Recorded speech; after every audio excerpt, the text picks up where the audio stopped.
Sometimes remakes are better? Let's find out. Here are 19 reasons to watch the 2019 version of Pet Sematary.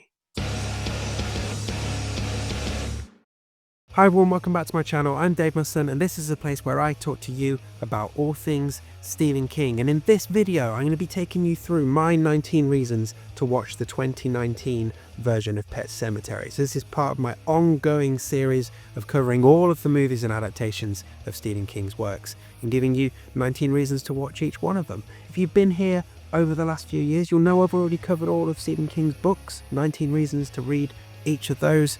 So it made sense to do the movies next, right? So do click around this channel once you're done here, see what else you like. Now, before we get into this particular movie that stars Jason Clarke and John Lithgow, amongst other people, I've got a couple of quick plugs for you, but I will keep them very brief.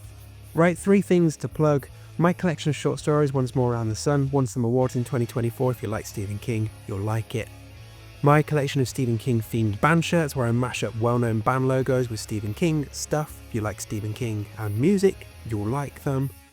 And if you like what I do on this channel, you can become a constant viewer. You can become a member, get extra content, and support me directly. Links to all 3 of those things are in the description. Thank you kindly.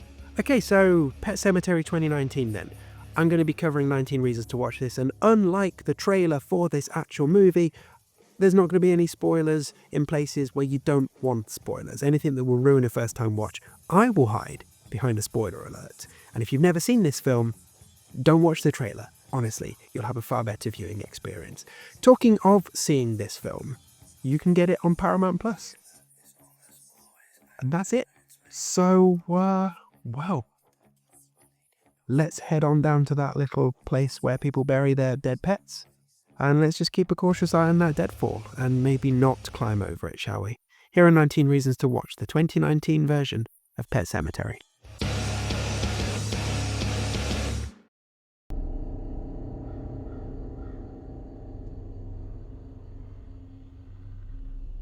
So what's the hook here? Well, it's a big money remake of one of the icons of the Stephen King canon, both one of his most iconic movies and one of his most iconic and darkest stories. So this one came 30 years after the original movie, brought with it lots of spooky imagery, and it really tries to do something very interesting. And when it's doing that stuff, the results are incredibly watchable, and it's a real bold swing as a take on this story.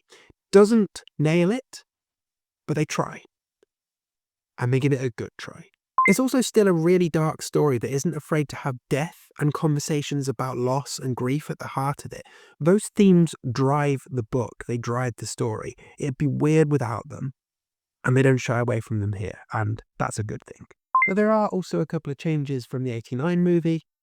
I wouldn't spoil them here, but one of them, the fate of Zelda, really got under my skin, and I think it will do yours too. Completely haunting and harrowing, in a totally separate way to how haunting and harrowing Zelda is in the '89 movie. So yeah, 2 versions, 2 terrifying portrayals of Zelda. Excellent. The other change, which I'm going to hold on to until after my spoiler alert, was massive. Absolutely massive. And completely bizarrely, as I've already mentioned, they put it in the frickin' trailer for this movie, which absolutely ruined my first time enjoyment of this. So if you've never seen 2019's Pet Sematary and you're thinking of watching it, honestly, please do not watch the trailer. Watch the trailer afterwards, by all means, but do not watch the trailer beforehand. You will have a far better viewing experience for it. Trust me on this. Now, for all that I like what this movie is trying to do, and I really do at points, the overall feeling you get when you walk away from this is kind of being underwhelmed and a bit disappointed. I think the main reasons are that it's a bit rushed, pacing's a bit off, but also there's no time spent building the characters to the point where we care about them. So we don't care about the Creed family in this film at all. They're all well acted, but we don't really feel anything for them. And I do not buy the relationship between the Creeds and Judd, particularly Lewis and Judd. It feels too antagonistic, too kind of sort of trembling with fear almost. It just doesn't work, and that's a real shame. So how about that cast then? Like, Jason Clarke as Lewis is okay, does a perfectly good job, but also it feels like he's just holding back a little bit. Like, he's almost there, just not quite. Amy Seimetz as Rachel is great, but very underused. I would gladly have taken more with her. So John Lithgow as Judd Crandall, that's the big name draw here. He's fine, but he doesn't work for me as Judd. Like, there's no attempt at the main accent. His face just isn't weathered enough, and it just doesn't sit right. Like, it's a no from me. The star for me is Jette Lawrence as Ellie Creed, who gives an incredible performance, is hugely watchable, and is absolutely the best player in this particular little show. So lastly, before spoilers, I want to give this movie credit for what it tried to do, and I think it's a really interesting companion piece to the book and the 89 movie. Like, even though they didn't quite nail it, I'd much rather see something like this, where it's a story we already know and an iconography we already know. I'd much rather see something like this where they take a swing and they maybe miss and maybe fluff the ending a bit. I'd rather see that than just playing safe and giving us an updated version of what we've already got. Okay, from this point onwards, going to be talking about things that might spoil a first-time watch for you and talking about some of my favourite moments from this movie. So consider this your spoiler alert, and if you don't want anything ruined, don't go beyond here, do not cross this little deadfall, and don't watch the trailer for the movie either. Just skip ahead to the outro using the timestamp and I will see you there. But otherwise, stick around because I've got a few more reasons for you to watch the 2019 version of Pet Sematary coming right up. Okay, we're past the spoiler alert, no more beating around the bush. The big switcheroo then. They change which kid dies in the road. So it's 9-year-old Ellie who dies in the road. And it's not just done for shock value. They managed to weave it into this ongoing narrative about grief and death and understanding loss. And my God, it is effective. Like, having this 9-year-old who, over the course of the movie, has become more cognizant of what death is and more understanding about coming back and loss and afterlife and all of those kind of things, and has so many questions.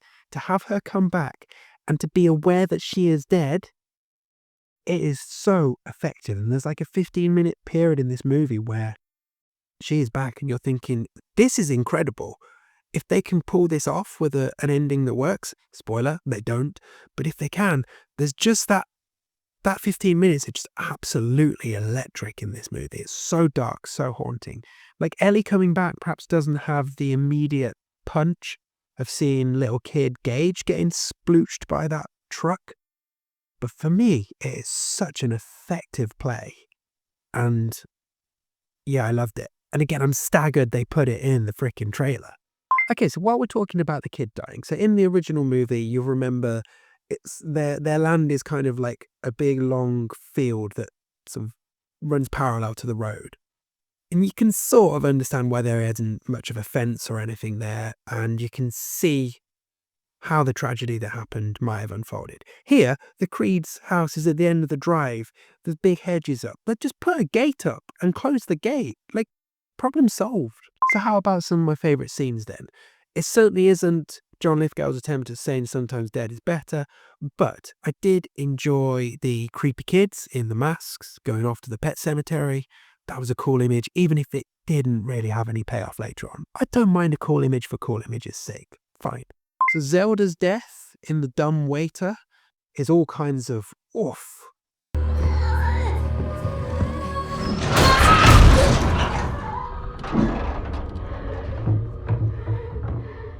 And I really like the Achilles heel bits that we get. We get like a little fake out where you think, oh, that's a little nod to the 89 movie and they're just teasing us. And then no, they actually do the slice as well. Good stuff.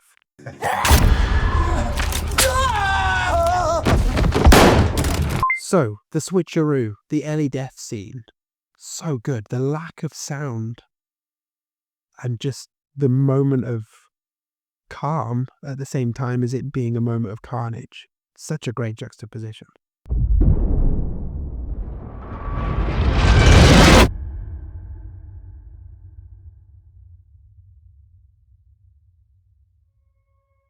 But my favourite moment is where Ellie has come back and Lewis is bathing her and brushing her hair and finds the staples in her head.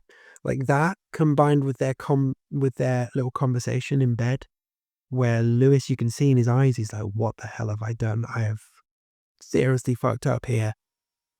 Oh, it's all so good. So good. But that moment where he looks at the staples and he realizes everything that's going on. So good. That's my favourite line. Now, I really enjoyed when Rachel and Lewis were looking at the undead church, with Lewis having said that church had been killed the day before, and Rachel's there looking at this cat that is clearly not dead, and she leans over and is like, it's a good job you're not a vet. That made me laugh. But my favourite line was actually returned Ellie saying to Rachel, are you happy, mummy? Are you happy, mommy?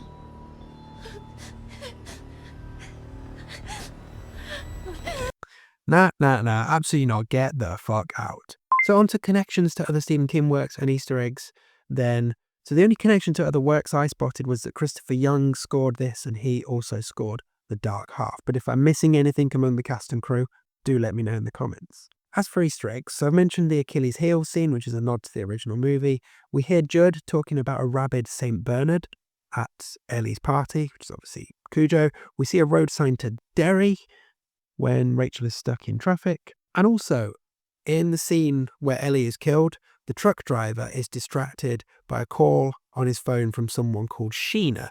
And of course, in the original movie, the truck driver is listening to the song Sheena is a Punk Rocker by the Ramones. So a nice little touch there. Right, we've got to talk about the ending, mainly because it shits the bed.